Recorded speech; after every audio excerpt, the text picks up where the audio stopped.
I think. Okay. So how can we see people coming in? Ah, we see. Mhm.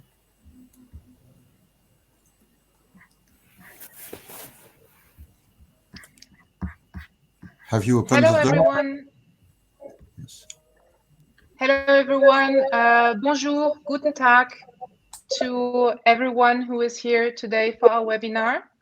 I hope you can hear me well. We had some connection issues in the preparation, so let us know in the chat if you can hear us well. That would be nice.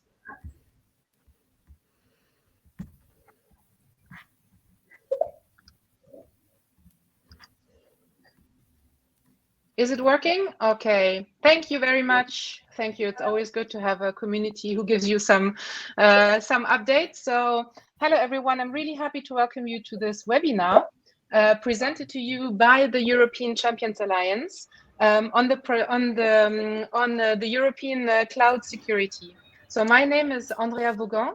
I am one of the co-founders of our alliance, and I will host the webinar together with Dominique Tessier, our head of cybersecurity, that you can also see in this webinar. And thank you for sending all of the thumbs up because we had a couple of connection issues in the beginning. So a few words on the European Champions Alliance. So we are a non-for-profit organization created in February 2020, sorry, and we're building an ecosystem of startups, scale-ups, SMEs, corporates, and industry experts who are all committed to European tech and values. So we try in our association to leverage our European network and the European network of all of our members by sharing market knowledge with our members and the ecosystem, by activating joint business opportunities, by bringing companies together from different markets in Europe, and also by supporting the operational growth of our members. So we organize, so what do we do? Of course, we do a lot of communication about the European ecosystem. You can see us on LinkedIn and on Twitter and on social media on our website. And we also organize a lot of events like this webinar today. And we publish all of this information like buyer's guides, scale-up mappings, articles, interviews, everything that is really connected to the European cloud. And our dear Carla is posting a lot of links for you in the chat so you can see who is speaking today, what are we already doing, and so you can check out a little bit what the European Champions Alliance is while we move forward. So this webinar today is a part of a series of webinars and smaller meetings on European cybersecurity, and is part of a larger campaign that we are running since a couple of weeks to inform the market and all of our network around the great effort of the European cybersecurity companies. So you can see more information on our website and on our LinkedIn profile, and have a look at all of those informations. So with these webinars and meetings, we would like to create a trustful discussion place for European cybersecurity companies to come together to exchange best practices, knowledge, what they do, and also to create new cooperations between our members. So without further ado, I would not talk too much about us, but about the people who are here today and who share this webinar with us, and who are, give us a little bit of their time and their experience and their knowledge, and to share it with the whole ecosystem. So I will briefly introduce them, and you can also see their links to the LinkedIn profiles that Carla is posting in the chat, so you can try to connect with them also. So first of all, I would like to introduce Luc Dursault, who is here for me in the middle of my screen. So he's the CEO of Atempo, who is one of our first ECA members and one of our dearest members, always supporting us. So thank you very much for this. So Atempo provides secure storage facilities, allowing customers not only to store data, but to be able to recover in case of disaster, since data can be retrieved. Next, I'm going to go very quickly, and then you can go a little bit more into detail while you are speaking. Next, I would like to welcome Elmar Eperiesi-Beck, the CEO of Eperi. So Eperi is a German company and also one of our first members. Hi, Elmar, nice to see you today. And Eperi offers Eperi offers an encryption algorithm and process so that all sensitive documents can be encrypted before being stored or modified. And I think we have just lost him, but I hope he will come back soon. Then I'm very happy to welcome Yann Lechelle from Scaleway. Thank you very much for being here, Managing Director of Scaleway, one of the major French cloud providers. And so as such, you're keen to provide a high level of security to the data stored by your customers onto your server. So we are looking forward to speaking to you. Then we have Marc Nader from EXEO. So you have joined the ECI rather recently. So congratulations for being part of our network, and thank you very much. So with EXEO, you help companies considering moving to the cloud to do the best choice, and not to forget they have to be sure their information is duly protected. So we will also talk about this.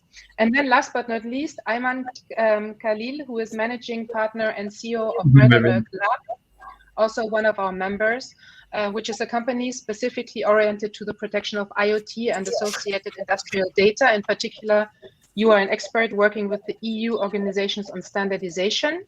So thank you all for taking the time to being with us today, and also during the preparation of this panel. We're looking forward to your knowledge and insight in this highly strategic topic. So for all of those who are listening, you can ask your questions in the chat. We'll have a Q&A session in the end of the panel. So please type your questions and we will pick them all up during the Q&A sessions.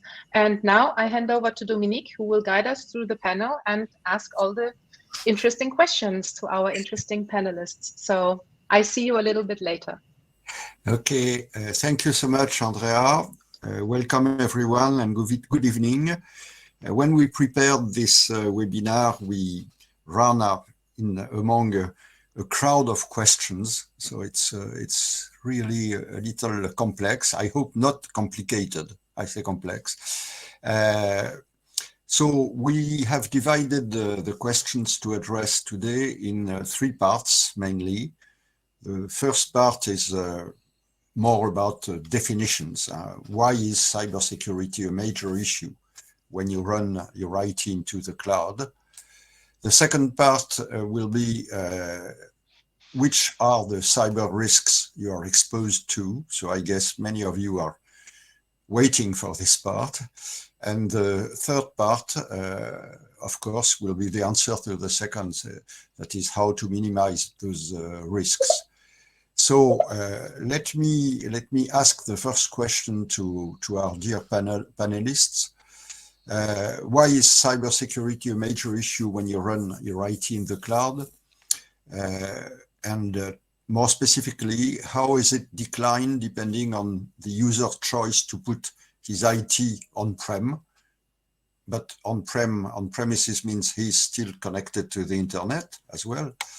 Or has he chosen cloud with SaaS, PaaS, IaaS, and so on and so forth. Luc, can you help us defining these issues depending the choice of IT by the customer? I can try at least. I can try. Well, I think the question is a real question, because when we talk about security in the cloud, we are talking about the worst case scenario for security. It means that we have the cloud feature major issues such as the centralization. Should it be the data or the resources that we operate? They are centralized, and of course they are connected. So that means they have two major features which are a nightmare for security: centralized and connected. On the top of it, depending on the model that you have been choosing, should it be a SaaS mode, a IaaS mode, or a PaaS mode, part of your shared resources, or part of your security is delegated to a third party. That means that you have no control anymore, or a shared control on part of your resources. So it means that the question that you are asking is really legitimate. I mean, how can we handle security in the cloud? It's a real question.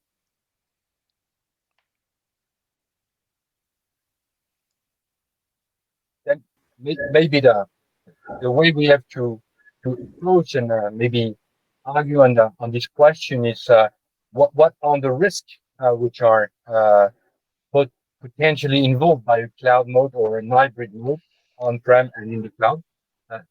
Maybe the question we have to answer during this webinar. Okay. Let me ask a second question, and this one to Yann. Luc just mentioned that when you put your IT, let me say it this way, into the cloud, you are delegating a part of your responsibility to a third party, the cloud provider, of course. How, Yann, do you see the share between cloud providers' responsibilities and customers or user responsibilities? How would you define that? I'm not sure are you muted, Yann?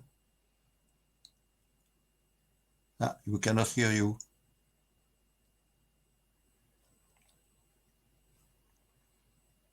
No, we cannot hear you. What about now? Yes. Okay, sorry about that. First of all, good afternoon, and thank you for inviting me to this panel. So the question is a very complex one because the liability question comes after what I consider to be a question of compromises. In other words, when there is full control, let's say there is an on-premises solution that is not connected to the internet. In that case, it's perfectly clear the liability lies with the owner of the infrastructure on premises that is not connected, and the weakness and the points of cyber attacks or cyber weaknesses are precisely located on premise. But that only solves one category of problems in terms of infrastructure. As soon as you open up your infrastructure, you open up new nodes of weaknesses. And this compromise comes because there is a need to open this infrastructure. For instance, if you open to the internet, that's because you're communicating with the outside world. When you move part of your infrastructure to the public cloud, that is because you need the flexibility of the public cloud, also for price consideration. And so this compromise, to me, is first of all a risk management equation. In other words, as part of your business considerations, you are combining risk with market velocity or elasticity in a way. So risk is inherent to wanting to do more business. And there is no absolute guarantee that the risk is down to zero. So then the next thing that you need to look at is really the surface of attack. And once you have a large enough surface of attack, then of course, liability will be shared. So to me, the number one key factor in this discussion is awareness about the points of cyber weaknesses, and then clearly defining who's responsible for what. Clearly, as a cloud provider, you are responsible for the underlying infrastructure. But then on top of that sits the application, and then that application could be full of holes as well. So there is no blanket answer as to who's responsible for what, except that there is probably a tiered approach to responsibility based on service levels that compose a given stack. So instead of looking at liability first, I would first look at the risk equation that creates a larger surface of attack. And once you have a larger surface of attack, you need to look at the points of weakness to delimit who's responsible for what. And in our group here, I think we can start to discuss about what are the different levels, because we have representatives from a cloud provider where we are IaaS and PaaS, infrastructure service provider, typically at the bottom level, then PaaS, platform as a service provider, and then SaaS, which comes at the very end for the software as a service layer. So again, there is no single answer, except that probably we need to look at a tiered approach in terms of service providing, and then of course service of attack. Mm-hmm. Can I add a question to you? If I would define the sharing of responsibility as bluntly as what follows, what would you comment? My blunt idea is to say the cloud provider is responsible to supply a secure infrastructure. So, for instance, the servers he's managing are not supposed to be attacked easily or hacked easily. Mm-hmm. So once the data are on these servers, they should not be captured easily. But on the other side, the customer keeps responsibility to define who in his organization or her organization is responsible to is entitled to access such or such data. Is that a good way of seeing things? Yes, it's good practice to actually create a separation. That being said, if you look at two very caricatural use cases, let's say 100% on-premise with now no internet connectivity. In that case, liability lies 100% with the owner of the on-premises solution.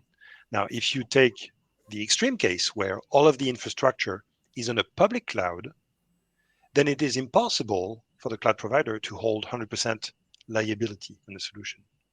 So therefore, there is a combination that is linked to this expanded scope and perimeter, and it's a trust relationship. In other words, the level of cybersecurity provided by the cloud provider is a function of how much risk the client is willing to take by going to the public cloud. Mm-hmm. I'm going to take an example, not to beat on them because we love them very much as well, but Microsoft. Microsoft is a top-notch cloud provider, no doubt about that. But their surface of attack is so gigantic that they do get attacked and eventually get hacked. So therefore, if you take one of these top cloud providers and they do get attacked, do they get exposed to infinite liability? Of course not. Otherwise, they could not function. So the level of protection is a function of the risk profile of the activity, and the hardening occurs at both ends. The hardening occurs at the cloud provider level so that we can ensure that we can support more and more clients with high risk profiles, and vice versa. A client who has a high risk profile will also harden every part of their application stack, regardless of the cloud provider. Mm-hmm. So I would say that the liability is almost uniformly shared across the various layers that I mentioned earlier. Mm-hmm. Mm-hmm. So Ayman, Marc, Elmar, any comment on what Luc and Yann have just presented? Yeah. I think just to add is the responsibility of data security, because that is solely in the hands of the customer, because no cloud provider can take the responsibility for data. And that is also reflected in the very much loved GDPR, because when we see this Schrems 2 ruling, and that has been extensively discussed, because especially mentioned, Microsoft was mentioned before, that is something where you definitely do see that there is a responsibility from the customer side that has also been heavily discussed by the European Data Protection Board, especially when we see the final recommendation of June last year. What we do see is that there is a definition of appropriate technical organizational measures. So what do you have to do if you want to use US cloud services? And it's clearly said you have to have an encryption before transmission, a pseudonymization before transmission. And the legal term for that is international data transfer. That is what we are talking about when we think about data is leaving Europe. And that is all tied to the fact that potentially US administrators can have access. So it's not only about where the data is stored.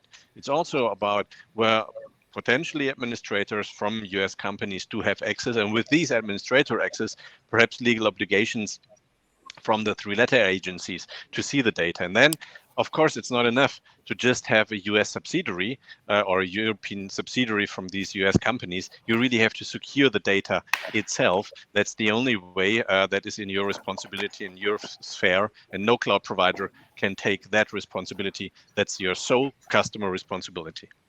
Important point.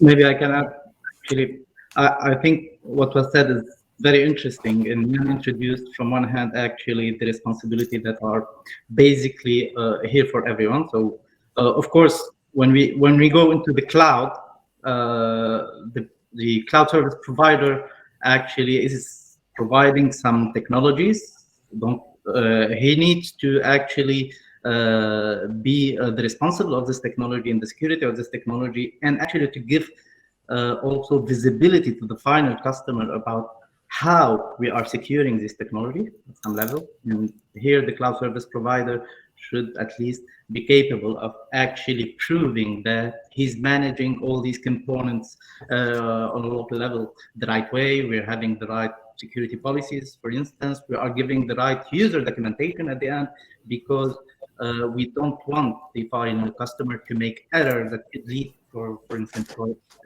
weaknesses when it comes to security, but also when it comes to risk analysis, which is very important.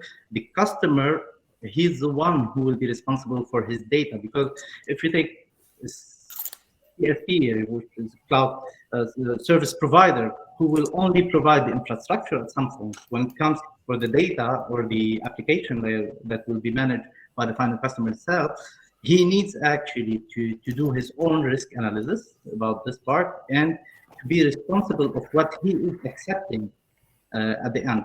And of course, when it comes to regulation or European or non-European law, for me, this is something that is not purely related to cybersecurity, but it's something that also could involve responsibilities from cloud provider and also from the final customer, because they need to accept from a low level. Also, you need to perform risk analysis when it comes to low, and here also the customer will have also a responsibility about what he could accept or not. Mm-hmm. Yeah, Mm-hmm. I wanted to add something, Dominique. Yes. There's no doubt about it. I agree with Elmar and Ayman. At the end of the day, the clients are responsible for their data, and not going into the data sovereignty debate. But beyond the data, most clients are not aware that cloud providers, publish their shared responsibility model, what they call the shared responsibility model, and this model defines let's say, the perimeter of responsibility of each player, of the client and of the cloud provider. So whether you're on IaaS, PaaS, or SaaS, your responsibility, the needle moves from, the hardware to the data. Obviously, the cloud provider is always responsible of the hardware, the physical infrastructure, the site, etc. But what many clients are not aware that they have also their part of the work to be done in terms of security on the operating system, on the network level, on the configuration of the network, of the operating system, patching, all these things, database, access rights, users, configuration of the application. So I think we need to increase this awareness, because we see more and more clients who are not aware of this. Increase the awareness of the shared responsibility model and push the clients to do their part of the job. And what we always say to them, always consider that you're not getting any security from your cloud provider, at least in IaaS and PaaS, and do your homework. And when it comes to SaaS, obviously there are some things where you have control, like multi-factor authentication, securing the users, how to get and remove access from your application, and most importantly, the data. So the shared responsibility model, I think more awareness has to be created on this topic with clients. Okay. You all say shared responsibility, but the data, but who remains responsible for the data integrity remains the customer, isn't it? Correct. That's what you say. Exactly. I can say exactly the same. Actually, it's the customer who will be identifying the business needs in terms of security, for integrity, for company, for example, for availability of the service itself or the data itself, and then it's for the cloud provider to actually give proof in a transparent way about how this integrity is ensured. inside the implementation. So it's also a transparent communication between all parties who are actually involved, whether in the implementation or in the processing of anything that could be related to the initial or the final solution when it comes to cloud. Yes, to be clear, as a cloud provider, if there is a breach, I am responsible for the process of declaring how the breach happened. I'm not responsible for where the data went, but by virtue of being transparent of what happened in the breach, I risk, of course, my ability to do more business if I am not transparent in the way I'm doing it, and if I'm not transparent in the way I'm fixing this issue. In other words, I risk future businesses with regards to the way I propose the cloud service. Now, it trickles down. In other words, there's a domino effect all the way down to the final B2B client of the cloud service, because that one will be ultimately liable vis-a-vis GDPR. I am, as a cloud provider, at the bottom of the stack. So I am, as Ayman said, responsible for the process and the transparency with regards to the breach. Whether people contract with me or not is a question of trust. Okay. Right, but it's also about kind of a pyramid. You're starting with a base layer where you have physical security, all of that you can also measure. Where do we have ISO certificates and all of these nice testimonials and everything that you do need. And then the next level of security is that you do have additional security measures, and there each cloud provider has its own best practice that you're also sharing. That's very good and very important. And as Ayman said, it's very important to have a very deep visibility to all of these additional security stacks, because in the end, this differs from one cloud provider to the other. And then on top of the pyramid, data security topics were customers because of legal concerns, take healthcare, take Oh, maybe we lost them. We lost them, yeah. I think we seem Maybe to I have can- some connection problems. Very quickly, if I may. I just want to say that when it comes to data, it's important to see things also that cloud solution could be very horizontal. So, and sometimes when we need to actually treat cybersecurity issues related to the data, it could be a vertical issue.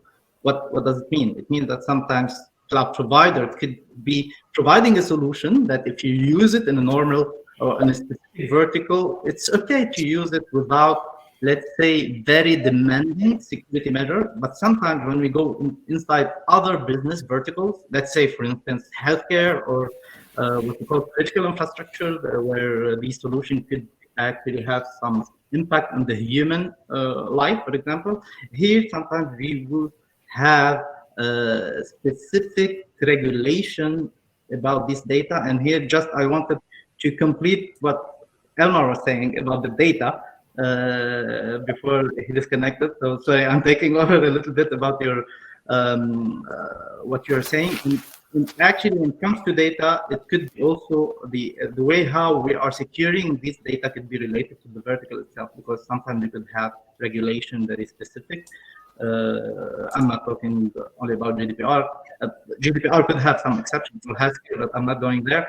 But I mean, you could have, for example, for healthcare specific measures to be taken into account. So if cloud provider are not providing solution that will be given for these very demanding verticals, sometimes baseline for cybersecurity could be sufficient, or what measure could be related directly to risk analysis.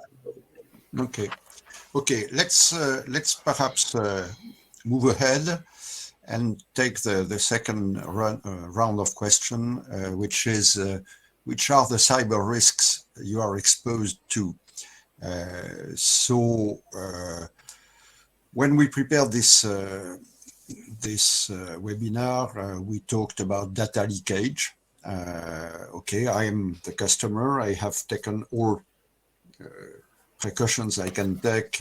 For instance, I have good access rights and good ID. I see that we have questions about ID. I have good ID definition, but at the end of the day, I can see that some of my data have leaked somewhere, and I don't know what happened. So that's one of the risks. We can have others, such as compromised elements, for instance, in the chain between the cloud provider and myself as a customer. We can have business continuity issues, such as outage. The service is out of service, compliance issues, etc. So I have a question for two questions for you, Marc. What risk do I have forget? What are the main risks, knowing that, again, our customers remain responsible for the integrity of their data? What risk do I have forget when I have listed the elements I have given a minute ago? And also, we are talking, I hear many people talking of a secure cloud. Marc, what would you say customers expect of a secure cloud? What does that mean for them? What are waiting for them? Okay. Before I tell you about secure cloud, I mean, we've been having this cloud conversation for about 10 years with our clients. So just before that, the risks, actually, you mentioned the most important ones. Data leakage is the biggest source of stress. Maybe I would add to your list the client lockout or hijacking. The cloud is introducing this. The major change comparing to traditional networks is the fact that everything is software defined, so you can configure everything from one laptop, and so it introduces a new risk of having clients infrastructure completely hijacked because somebody has hijacked the management console. So we don't talk a lot very often about that, but actually it happened, and a company went bankrupt a few years ago just because a hacker went in and just deleted all their infrastructure. I don't know how many, I think hundreds or tens of workloads were deleted, and the company had to go bankrupt. So yes, there are many risks. The main ones you highlighted them. Now about secure cloud, I remember 10 years ago when we started this conversation, security was always the number one topic. And then, but back then it was more about, migrating your email service or your productivity tools. And then a few years, later, clients started realizing that actually it was more secure because there were so many vulnerabilities on premise on the email servers. It was more secure to run their email on the cloud. And this topic started to fade away. And we didn't talk about security a lot. And then a few years ago, it became back again the number one topic, because what happened about 3 to 4 years ago, they started massively again to migrate to the cloud. And obviously what happened a couple of years ago accelerated all of this. And suddenly, like Yann was saying, the attack surface was widened and everything was exposed, and security was back to the topic. I wouldn't say it's a topic, security. It's and now you cannot talk about cloud and disassociate the cybersecurity topic. So the two discussions happen at the same time. And the other reason is compliance. So all of these clients who started migrating their workloads were compliant to a series of standards, depending on the industry, in their on-premise world. And they started asking the cloud providers, okay, for example, banks, okay, I'm going to go and migrate to the cloud, but I mean, are you, Mr. Cloud Provider, compliant with the European Central Bank regulation, or with ISO 27K, or with SOC 2, etc. And this is what strengthened the discussion about security. And so when they talk to us, I can identify a group of topics. The first one, the most obvious one is about the reliability of the cloud environment. And we can categorize this, under the physical environment. So where are the data centers located? How is physical security done? How is the service resilient to natural disasters? And we saw that last year, correct? And what technology is used? Is it developed by the cloud provider, or are they using a vendor technology? So these are topics that come a lot. Maybe not to the hyperscalers, because everybody trusts them because they're from their brand and reputation, but definitely questions to be asked for the two-tier cloud provider. The second topic is the network topic. So how do I connect to the cloud? How do I connect my, let's say, on-premise infrastructure with my cloud data center or my DR? How is data exchange? How can I isolate them from the internet? Because most of the time you migrate to the cloud, but you don't migrate to the cloud to have an internet-based workload, but a normal enterprise workload. So is VPN supported? How can I interconnect all my sites to the provider's cloud? That's the second topic. The third one, I would say, is user management. Okay, how can I fine-course my access control in the cloud? Because remember, in the on-premise world, you had a network team accessing network devices. You had a systems team, accessing their virtual infrastructure, and you have different team, different devices, and everything was very well segregated. Now that you're on the cloud and that everything is virtual, and you have just one console, how do you fine-course these access control per user and maintain the same level of segregation in duties? Definitely a topic.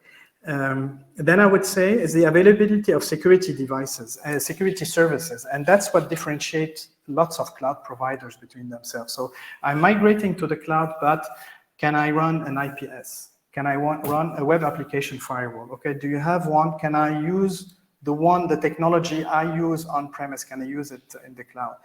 Do you generate logs? Can I collect those logs and put them in my security analytics platform?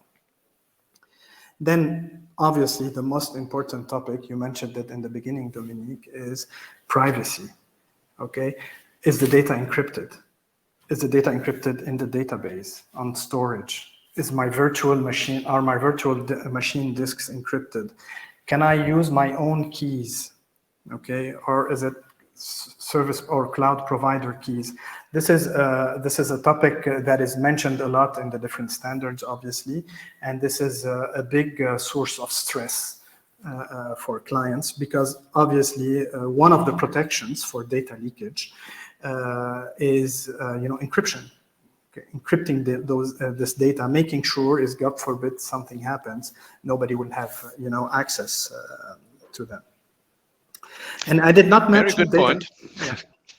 Yep, right. Sorry, data protection. I'm going there, Elmar. I'm going there. Yeah, go ahead. You wanted to say something? You're on the right path. Continue, please. So finally, I did not mention data protection because obviously most of the cloud providers, they give you some sort of data protection functionality, snapshots, etc. But what we suggest to these clients who are doing a cloud migration, not to disassociate this project with a data protection project, cloud to cloud, and always protect your data in a different cloud environment, even if this cloud is very trusted. It's always good to have your data protected on another cloud. So as a summary, what makes a cloud secure? The physical environment and the reliability of the environment, network and all the network-related topics, access management, users, and identity. Okay, the security services that run inside the cloud, and finally the privacy and the capability to encrypt with your own keys. So five main families. Yeah. I kept data protection because I knew we were going to discuss that, and I know that the data protection day actually is coming up. It's this week, right? Yeah. Right, and that's very important. At the end of the week. Elmar, go ahead. Right, because of course, and this is my standard mantra in this discussion, I guess, is that data itself is, of course, very important. All you said is right about when you talk about IT and IT infrastructure. I'm pretty sure you have in perfect shape when we talk about data security. From my point of view, is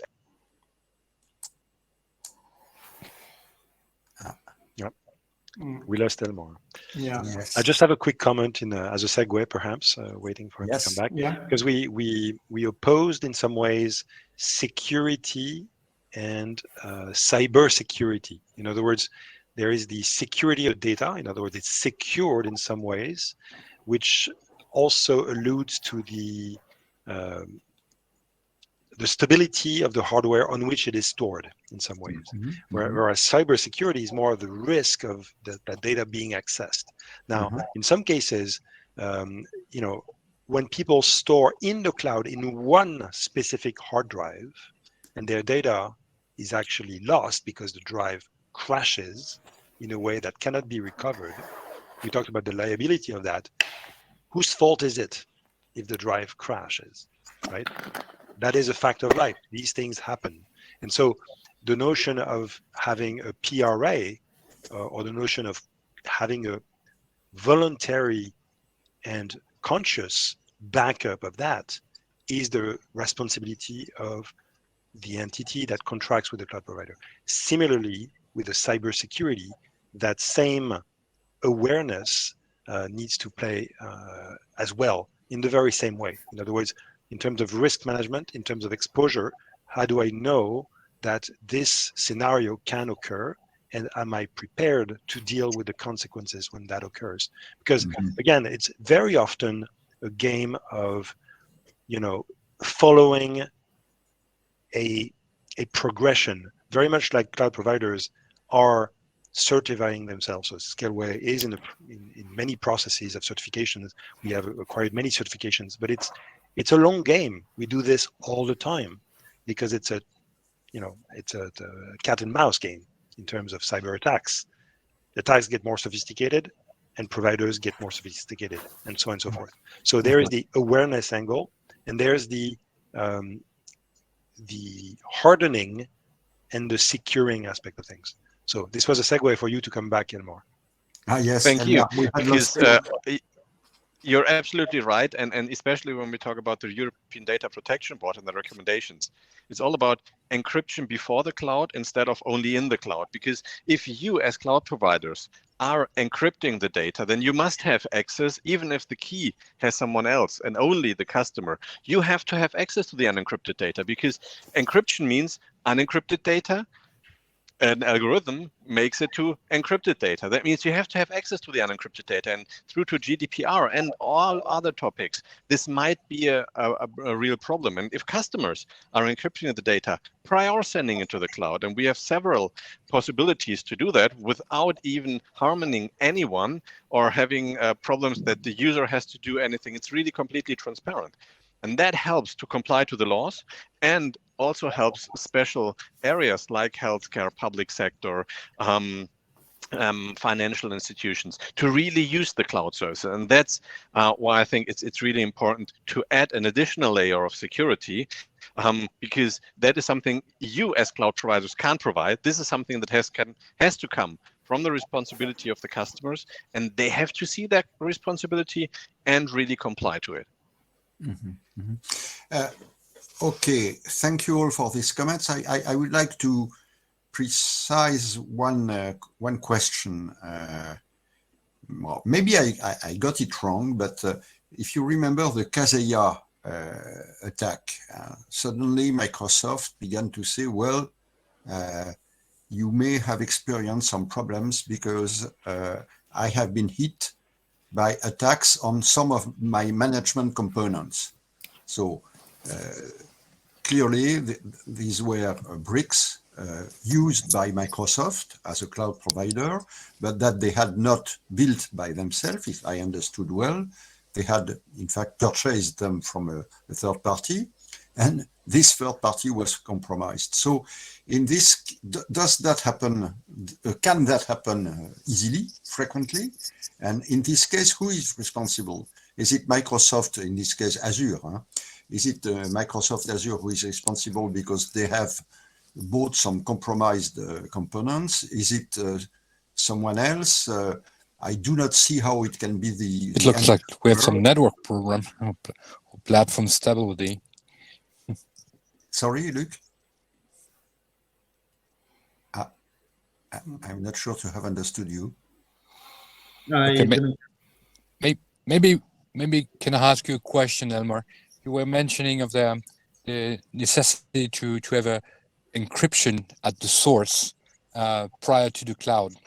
A bill such as the lawful access to encrypted data, which has been presented before in front of the Department of Justice in the USA, appears a major threat for data protection in Europe. Am I right? Yes, of course, but we have seen that in the years before all over the world that people tried to, or governments tried to get access to encrypted data because in some ways, if you think about victims and others, you have to have special legal topics. But from our side, and it's very simple, who has to be access to the data, who has to have access to the data? It's the customer.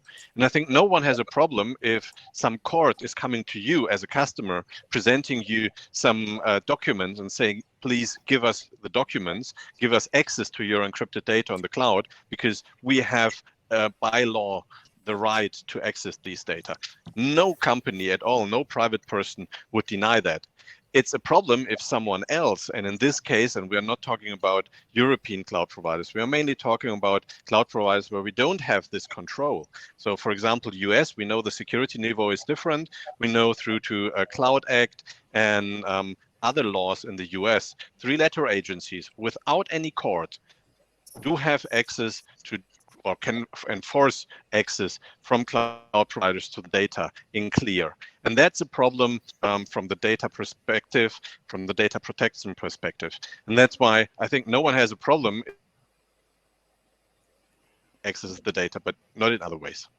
Mm-hmm. Maybe if I can add one risk, we spoke a little bit about the access to the data. One of the risks that even if it's not directly related to cybersecurity, one of the risks that we could find today, I'm a customer, I can do a contract with a service provider who is European. I judge today that I don't need to encrypt the data because I know that in the chain of trust of the server, actually there's no non-European, for example, contractors or administrator who will be accessing the data. And 1 year after, this same company is, for example, bought by a US company. This is one important thing because at some point, as a final customer, what I've done is my own risk analysis about cybersecurity and, let's say, the low part that I could accept because this provider is European today. And he guaranteed for me that today the access is only done by European administrator, for example. And 1 year after, this company actually is bought by an external US company where, well, Elmar was introducing the regulation in the US where they have actually the right to access for some specific reason to the data. And here it could be a problem if there's no, let's say, contractual document signed to treat this specific risk. So just wanted to highlight this risk that is not directly linked to cybersecurity, but could occur at some point. So you're mentioning that a customer can inherit a problem just because the company is taken over by a non-European company. That's what you're mentioning. Yes, it could happen if it's not anticipated by the customer in his own, because this is something that could happen. A lot of companies can be bought. It's very normal. It's a normal process. That's business life. And actually, it could involve a future risk that were not actually anticipated sometimes. Okay. So we have seen the fact of asking the question security in the cloud was legitimate. We have seen a couple of risks. especially because of this shared responsibilities between parties, especially in a multi-cloud environment, what Marc just said before. Can we discuss maybe of a few recommendations when I mean, risk is part of the business. What Yann was mentioning, we have to take risk because we are in business. No risk, no business. But how can we limit the risk when choosing a cloud provider, when going to the cloud, migrating our IT to the cloud? How can we limit the risk? What are the I don't know, some cloud providers to our risk? You're breaking up a little bit, Luc. Marc, you want to start? Yeah. Can you? One thing, actually, yeah, it's a good question. I would say, for example, for SaaS providers are not going to. You're not going to go and ask your SaaS providers. For example, if you're choosing a CRM or an ERP. You're not going to ask your SaaS provider about the controls they have done in the different layers, of security. So one good recommendation is to follow standards and compliance. Yann is saying that they are spending their time now on achieving a few compliance to a few standards. This is very important when you choose a cloud provider. So instead of going and wondering how does he treat backup, and how does he recruit, and how does he manage permissions, onboarding, offboarding, etc. It's good to see if the cloud provider is certified on a specific standards. And the more your industry is demanding from a security perspective, the more you're going to look for precise standards and recommendations. So I would say one way of choosing is to verify standards compliance. Mm-hmm. I'd like to rebound quickly on what you said, Luc, because I think there's no linear curve. The more multi-cloud, the more risk. I actually believe that the curve in cybersecurity framework can be at least a standard. As a standard. I didn't catch the last sentence my side. I don't know the other. Can you hear me? Yes. No. Yeah, you can hear. Yes. Can you repeat your question, Luc? Yeah, for sure. We are talking about standard here. So, can the European cybersecurity framework can it be regarded as a standard or sufficient standard? Maybe I can jump in that because I'm already involved. Actually, today is actually a very important question, because also a lot of people are asking themselves whether, okay, do we have something at the European level that will be the standard or the regulation, or what is the exact term to put behind this cybersecurity European standard? So today, just for the history, we have the European Cybersecurity Act, actually, which arrived into force in 2019, and that have very specific objectives, actually, and that define specific rules on the European level when it comes to cybersecurity. And actually, we spoke a little bit about these objectives indirectly, because we spoke about awareness, we talked about a little bit the cybersecurity globally on several aspects, whether it's technical, organizational, etc. And the Cybersecurity Act today is here actually to make it better awareness on a European level for cybersecurity, to speak the same language when we're gonna talk about what we call today a certification, and to actually give permission to ENISA, which is the European Agency for Cybersecurity at level, and they have mandated ENISA to create cybersecurity certification scheme in order to actually ensure cybersecurity for products,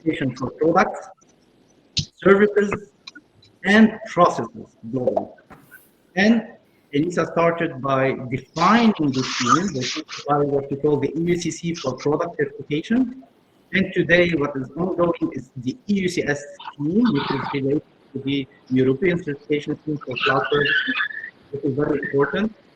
And today, it's gonna be adopted by 2022. The first certificate will be for June 2023, and national schemes for cloud will be won't be actually working anymore starting 2024. So the scheme itself in the European level, which is based on the European cybersecurity framework, which is part of this European cybersecurity framework, will be a regulation itself. And when we talk about the regulation, we're talking about a set of rules that will be mandatory for everyone in Europe. Okay, so this is very important because this certification scheme will define rules. We spoke a lot about, okay, how we can secure a cloud solution. So the Cybersecurity Act today will introduce actually what we call three assurance level, going from basic to high. When we talk about high assurance level, it's the assurance level that will be the most demanding in terms of cybersecurity for cloud service provider. And the basic, it's what we're gonna go independently from what we are providing, whether it's a IaaS, a PaaS, or a SaaS, or independent, what we call also cloud capability, we call today, or independently from the vertical that we will be using by the end, the solution. We need to be compliant to this basic level, because this basic level will introduce what we call basic security measures that will be mandatory from a cybersecurity point of view. And of course, when we talk about this cybersecurity certification scheme, what is interesting about it is today, ENISA noticed that we have several initiatives on national level. Okay, in Germany, we have what we call the C5 scheme, which is a list of very interesting and very important requirements for cybersecurity. In France, we have what we call the Secnum Cloud, which is the full certification scheme for cloud provider. And today, ENISA, what they done in this European cybersecurity scheme, they took all the initiatives on European level, even from Netherlands and some other standard. And just to also to point out what Marc was saying about to follow, to be compliant to standard. And one of the main problem and issues that we have today is that we have a lot of good initiatives on a national level. We have a lot of good initiatives for specific area, technical area or organizational area, but we don't speak the same language when it comes to cybersecurity. And having the framework in Europe is a very important step, because we are introducing the same language. We are talking the same, we are speaking and using the same word to understand cybersecurity the right way. And this will also actually do, by the end, is gonna be important, because customers will be taking informed decision when it comes to security. They will be capable of comparing the service provider with the same criteria. And this is very important also. So the cybersecurity, the EUCS scheme that will be adopted soon, so in June 2022, that will list actually several requirements for service provider, is gonna be one of the solutions to all of the issues that we are speaking of today. For me. Okay. Right, and also ENISA is very important because they also issue this state-of-the-art document. I just pasted it into the chat. So to get a very rough and good overview, I think this state-of-the-art document is very important, because it's also the basic for a lot of laws and documents and contracts. They are all referring to state-of-the-art in IT Thank you, security. Elmar. Thank you, I appreciate it. Is Yann still with us? Yann, Yes. are you still with us? Yes. Yes, he is. Hello? Why? Yeah. Can you hear me? Yes. No, maybe a connection No, problem. Okay. Can I ask you another question? When a lot of cloud exascalers or cloud computing hosters are claiming to have a tier 1, a tier 2, a tier 3, a tier 4 classification. What does it pragmatically offer to the customers? to the end user customers. What are we talking about? Who delivers those certifications? What does it clearly offer on cybersecurity side, or on more generally on security side? Can you? So, Yann, I guess it's a question for you. Yes. Someone But can you hear me, Luke? Because I'm speaking. I'm not sure you're hearing me. The difference between Okay, that's all. But it's a good question, Yann, if you can take it. Yeah, absolutely. So again, to me, the notion of certification is a process that is ongoing forever. Now, I really, really welcome the ENISA initiative. I'm very reluctant to embark on certification at the national level, because that's quite limiting and limited in many ways. And the ENISA is promising to create some sort of a common language, and I truly, truly welcome that, because that's what Ayman actually said. But the point is, common language and stepping stones. A cloud provider is a catalog of features. Nowadays, the public cloud is a very long list of products, each product being a component of the public cloud, and each product being a very complex piece of engineering. So when we embark in certification, we embark in certifying almost every single product individually and the whole organization. So Scaleway is fully committed to ENISA certification as soon as we have some clarity as to what the levels are. We already have all of the data centers at Scaleway are certified with everything that checks the boxes. ISO 27001, 50001. We have all the certifications for fire certifications and so on. So these things occur at the data center, and then it occurs at the physical infrastructure in terms of the servers, and then it occurs at the software level. So we are in the ISO 27001 process, which follows to the HDS, which follows to ideally ENISA. Now, to us, the notion of qualification is a link to the trust that our clients will accept in the commercial relationship between the two parties, based on the common language. Now, that guarantees absolutely nothing, right? Absolutely nothing, because hackers will be hackers, and some hackers will be more resourceful here or there, depending on their motivation. And again, depending on the surface of attack. So on the one end, it's up to us, cloud providers, to go through the steps.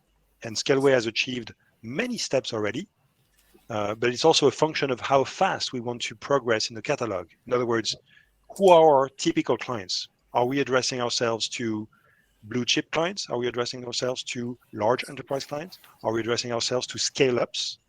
So Scaleway is typically a player, mid-sized, that addresses mid-sized companies that are scaling really, really fast, right?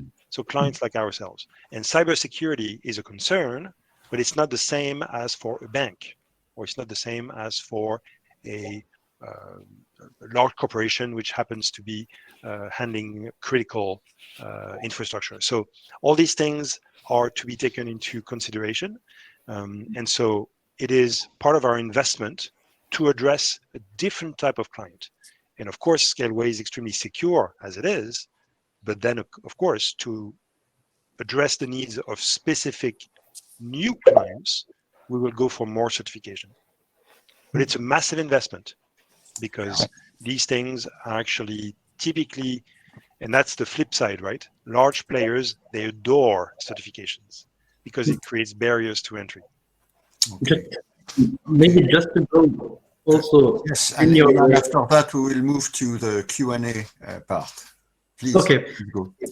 I just wanted to add something to go in the way where Yann was actually introducing the fact that according to the attacker profile, we need to also do the security accordingly. And just to mention that the Cybersecurity Act, when they define the three levels, basic, substantial, and high, we have criteria for this level in the attacker profile for the cloud specifically are taken into account in the tools that he's using to attack, etc., etc. So this is something completely legitimate, and this is the right way to do things, to not have one big standard that is applicable for all solution, no matter what their sensitivity is. So this is very important also. So, Okay, we are slightly moving out of time. No, we still have time, huh? But I think it would be interesting now to take the questions that were asked on the chat. So if I can ask, I don't know if it's Andrea or Carla who is doing that. Yes, Seems I to be can. Andrea. I would be happy to do it. And thank you again for everything that has been shared. So we have 2 questions, and the first one, I will read it to you, and maybe also the speakers can read it in the questions tab. So it's from Guy Huntington, and his question is, are the EU data centers EMP and HEMP proofed? You folks might want to skim this article when our digital legal identity trust goes proof. So I don't know who's the best person to answer this. Just speak up. The answer is I'm not sure, actually, because EMP is quite a very sophisticated attack. Our data centers, again, is something that is very specific to Scaleway because we own our own data centers. We built our own data centers, at least around Paris. And so our data centers are above, the inundation. If there's a flood, for instance, the data centers are raised to a point where we can survive a centennial flood, right? So it's the highest level of certainty based on statistical data that goes back 100 years. If, for instance, because we're based around Paris, if the Seine River floods at levels that we haven't seen in 100 years, then we're probably safe. Now, EMP is a different kind of attack. And so our data centers are probably fine, but if there is a very, very specific attack with EMP on one data center, then that data center probably goes poof, as the article mentioned. Now, because we are a public cloud provider with the highest level of service, I'm not saying security, because when you contract with us, and we're announcing this soon, but essentially, once you store the data in one data center, that data is also duplicated in the region. Therefore, that data is secured regardless of what happens to one data center. Now, if an EMP explodes in everywhere in the region, then we're in trouble. But then again, if a nuclear bomb falls smack in the middle of Paris, we're all in trouble. So there, again, there is no 100%. But depending on the degree of sophistication of the service or certification when we talk about cyber, then of course, there is a lot of resilience built in. Is anybody aware of any data center which is proof from these 2 attacks in Europe? I doubt it. Maybe in the Swiss Alps somewhere? No, I forgot something very, very important, because we have one data center that is a bunker 25 meters under Paris. So it's a nuclear proof bunker. And so that specific data center is at least nuclear proof. EMP, I have not tested. With its own electricity and everything? Yes. Good. Okay. Well, thank you for this first question, Yann. And so we have a second question from Julien Bernet. And so he asks you if you have any thoughts regarding the Google plus Thales Trusted Cloud partnership. Is this a game changer in Europe? What are your thoughts on this? Who goes first? I have something to say, but I don't want to, take the floor all the time. So happy to comment on whatever someone wants to say about this. Who else? I think it's destined to you as a cloud provider. Okay. All right. So I'll be brief so that we can take other questions perhaps. So again, I have nothing against Google and I have nothing against Thales, who are, which are 2 great companies for sure. Now, I've got an issue with the notion of trusted cloud partnership, because That is a direct translation of what we call in France cloud de confiance. Oui. And Yeah. the cloud de confiance is a concept that came as a result of the Cloud Act. And the French government created a construct which basically is a legal answer to the Cloud Act. But they called it the cloud de confiance, which I think is a mistake, because as we discussed in this panel today, the notion of trust is an evolving function based on certification, based on shared liability, and so on and so forth. So the notion of trust cannot be defined, cannot be forced into a definition based on what the Cloud Act cannot access. So there's a semantic mistake in the notion of trusted cloud, even though Google is probably very good with encryption and Thales as well. That is not the issue. So I have a problem because here we have two players that are sitting between two countries that claim to be sovereign. There is one country which is dominating, which is the US. There is France, which is weak, and with Europe in this context. And the two entities are pretending to create a cloud that we should trust even in the face of geopolitical conflict. So I do not agree with that. I think this construct is false, it's erroneous, and it's misleading. Again, nothing wrong with Google and Thales, who are great companies that provide great products. 100% agree to you. And I'm not sure if I mentioned it today, but it's all about data security. And it's about data privacy. And, you know, this has to be taken into account. And Google can't protect you from the US government taking access to the laws.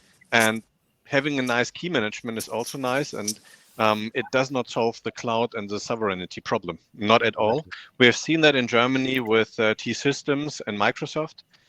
This Microsoft Cloud Germany, who tried to do it in the same way or very similar, and they have stopped their service 2 years ago because it does not fulfill all the requirements that were there.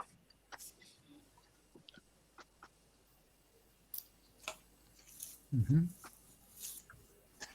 No other questions? Okay, I'm just checking. I don't think so. For the moment, there are no further questions, but maybe you have some, Dominique. There was a question from Guy. I have a question. I have a question. Multi-clouds. Correct me if I am wrong. Multi-cloud means that if I am a customer, finally, I don't want to put all my eggs in the same basket. So I will have a contract with Scaleway on one side, and let's say with Microsoft Azure on the other side. What does it change in terms of cybersecurity? Does that improve my cybersecurity, the security of my data? Does that make it worse? I'm not. This is not very clear to me. Luc earlier said there's, the more multi-cloud, the more risk you take. Actually, I don't think this is a linear function. I think, if you add weak, nodes of weakness that I used to say, then you of course increase your risk factor. But once you do a lot of multi-cloud, you may actually reduce the risk. Why? Because you're spreading and creating sections in terms of surface of attack, depending on how you do multi-cloud. So some people do multi-cloud by spreading their workload. Sometimes they do multi-cloud by segmenting their data, right? Two different ways of doing multi-cloud. And so Scaleway is a cloud provider that is fully committed to helping its clients embark in multi-cloud. In fact, we're perfectly fine when our clients use AWS and Scaleway, or Azure and Scaleway. And we use common standards so that our clients can easily implement multi-cloud. So to us, multi-cloud is a factor of resilience when it comes to redundancy, for instance. It's a factor that helps also with price, FinOps, and negotiation. It's a factor that helps with geopolitics. And it's a factor that I think helps in terms of cybersecurity, because you can actually probably in real time, cut one leg and the other still works, and so on and so forth. So again, it's a change of mindset that probably creates a little more complexity at the architecture level, but then probably adds resilience all around, including in cybersecurity. Yeah. Right. And Marc added also a very important topic before, because what he mentioned was the human factor. When, as you mentioned, we have very often seen that intruders get into cloud services just because nice passwords, easy passwords, misconfiguration of the security settings. And the more cloud services you add in a multi-cloud environment, the complicated it gets. So AWS is very different to Microsoft Azure, is very different to every cloud service. So if you have a bunch of cloud services, you can't control them. So again, getting back to protect your data. But I think I mentioned that before. Yeah, Elmar, if I may add, I think there should not be a debate, because multi-cloud is already there. You cannot fight it. It's not a choice. It's a fact. Like, if you see it on the personal level, you're already multi-clouding on SaaS providers, right? In the enterprise, it's very common to see enterprises having, let's say, their data, because they are Microsoft clients, some of their data, their Active Directory and some stuff on Azure. And if they have an Oracle ERP, probably they push them to get it on Oracle Cloud and IBM and so forth. And probably if they're developing a new, great application, they're going to do it on Scaleway. So multi-cloud is there. Yes, it's providing an additional risk, but I agree with you, Yann. It's providing also with more resiliency, plus the fact that it will push you to be disciplined in terms of identity management. So you cannot go multi-cloud if you don't have a proper identity management solution. You're not going to recreate your users in all the cloud. So it will push you to have this discipline, to do better integration, and most importantly, to adopt today's topic, which is the cybersecurity asset management. So everyone has went to the cloud, but not everyone knows what they have in every cloud. And it opens this new topic. So yes, multi-cloud is better than single cloud if you are disciplined and if you do it right. That's my opinion. No argument against multi-cloud. It was just an argument for depends on using a multi-cloud security solution within the for encryption. chain. Does it strengthen or does it weaken the whole thing? Actually, in my opinion, answer for that part. So globally, all what was said, and I agree completely with everything, that if you do it in a methodic way, in a very conscious way, of course, when it comes to availability, putting your eggs not in the same bucket, it could be interesting and it could be more resilient, because if one part is going down, you have a backup. For example, from the other side. So from that point of view, it could be more resilient. Then it's not the risk that is, you don't have more risk in a mandatory way. You are only just having more exposed attack surface. But if you manage them the right way, the risk could be exactly the same, actually. If you know how to manage that, or if your service provider know exactly how to manage this and is completely transparent, by the way, about how it's managed, here you are really getting a more resilient part of the topic. So you don't have actually a simple answer. It could be yes, or it could be no if you're not managing it the right way, or if you're not going there in a very informed decision. And this is why I go also, and always I push the certification when it comes to the same language. So. Okay. Marc has just said about that discipline. I heard the word 3 times or twice. That comes back to the human factor. When we say, for instance, the customer remains responsible, it means that he should enforce ID management and access rights. The problem, as I experienced it in a major CAC 40 French group, is the reluctancy of people to accept these measures. And it's for very good reasons, because they think it prevents them of doing their business or doing their job easily. They see that as an additional constraint which has been enforced by some data processing guys somewhere at the top of the building, and which prevent. So In terms of education, what sort of effort should we do to, or also in terms of tools that we choose for ID management and access right management, what should we do to make this process more fluid and acceptable?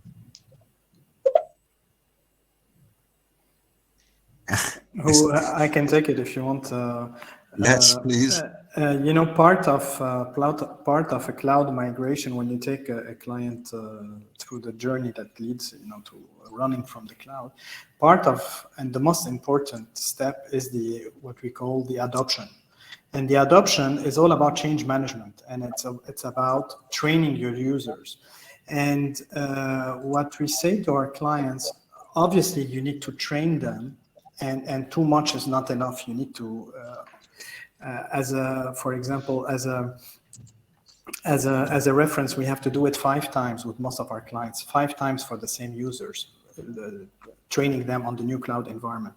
So it's not enough to do it when you adopt the cloud, but it's also something that you have to continuously do all year long. And it's something that has to be, you know, in the HR programs. And another part is, you know, proper onboarding of people. They tend to forget, okay, you have trained most of the employees in your organization, but throughout the year, you will bring in new people on board. And it's very important that part of the onboarding process, you're also training the new people and having them adopt those cloud technologies. So yes, creating user awareness, you cannot get enough of that. That's my opinion.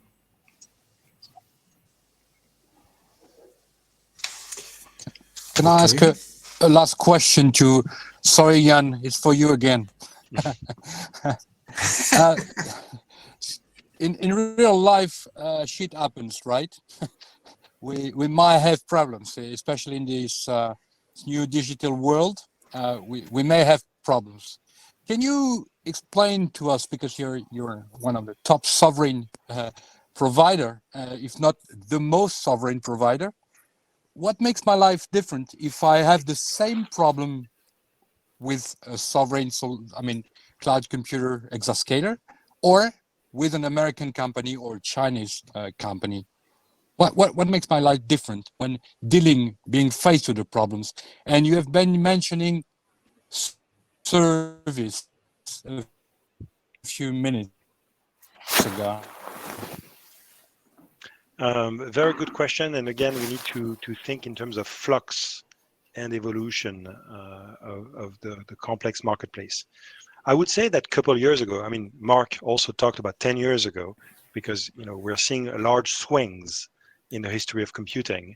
And it's interesting to see the ping pong or the swings between client server, thick client, thin server, and so on and so forth. So it's a perpetual evolution. Now, I would say that 2-3 years ago, people did not question the sovereignty of the cloud. Why? Probably because the big players were so advanced. And in fact, I would say that AWS took the world by storm when they proposed this new way of doing elastic computing in the cloud. Now, things have changed. We are post-pandemic. We are post-US-China trade war, where America is clearly saying, America first. And so nowadays, again, when everything goes right, there is no difference between a computer in my data centers and a computer in AWS data center. When everything goes right, and assuming the same product. When everything goes wrong, it's all happening within our walls. In other words, within our nation. In other words, within our European construct. Nowadays, and we are here, Europeans, we need to start thinking about us as well. And I do not mean this in an exclusive way, because I think Europe is a perfect construct to work with the world. But we have forgotten about us as a sovereign construct when things go wrong. And we saw that with the masks when we were hit by the pandemic. We were unable to produce masks. The simplest thing, right, which prevents us from catching a virus which we were not equipped for. Now, take that for every industry across our lifestyle, medical, computing, and the computing is what projects us into the future. We need computing to build a new digital society in many ways. What happens if the US suddenly finds Europe to be annoying for their world domination plan, or China? What about microchips? So when everything goes wrong, we are not equipped. So we need to actually build into our thinking the notion of sovereignty. And we talked about, sovereignty briefly here and there, but sovereignty is a thing that we need to integrate in our thinking when things go wrong. And that covers cybersecurity as well. So Scaleway is just one of the most sovereign player there is in France or Europe because we control the entire stack. That doesn't talk much about our cyber security level, even though we are very serious about it and we're working on it continuously. But the point is, if things go wrong, there is no more sovereign than Scaleway because we own the data centers.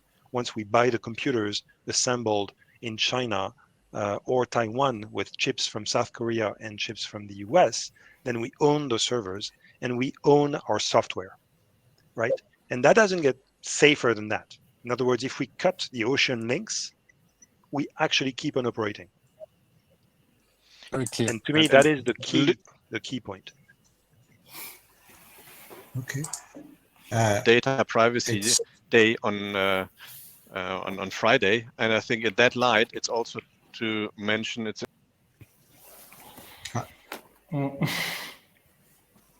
Unfortunately, Elmar, we've lost you. Yeah. Maybe we should come to an end now. It's nearly 6:30. Andrea? Yes, I think so. I think we are conscious of everyone's time, so we will be on time. It's 6:30 exactly. So from my side, I've learned a lot tonight. Thank you very much. But I'm coming from far because I'm really not a specialist in what we were talking about. So thank you very much. Thank you very much for all of the speakers who have been here. Yann, Luc, Elmar, Marc, Ayman, thank you for coming, taking the time to discussing with us in our community. Thank you for Dominique and Luc for animating and asking the right questions. And thank you also for all of those who asked the question. And if you want to know more, you can go to our website, you can sign up to our newsletter, you can become a member, you can follow us on LinkedIn. So please help us all to spread this interesting and important message. And we'll be hosting other webinars like this tonight. We have asked the community tonight what they would be interested in, and we already have some responses. So we will get back to all of you with our next webinars, and we look forward to seeing you again next time. So I would say have a nice evening wherever you are. Thank you, everyone, and speak soon. Thank you, Andrea. Thank you, Bye-bye. Thank you. Thank you, everyone. Thank you all. Bye-bye. Thank you, speakers. Goodbye. Bye. Bye-bye. Nice evening.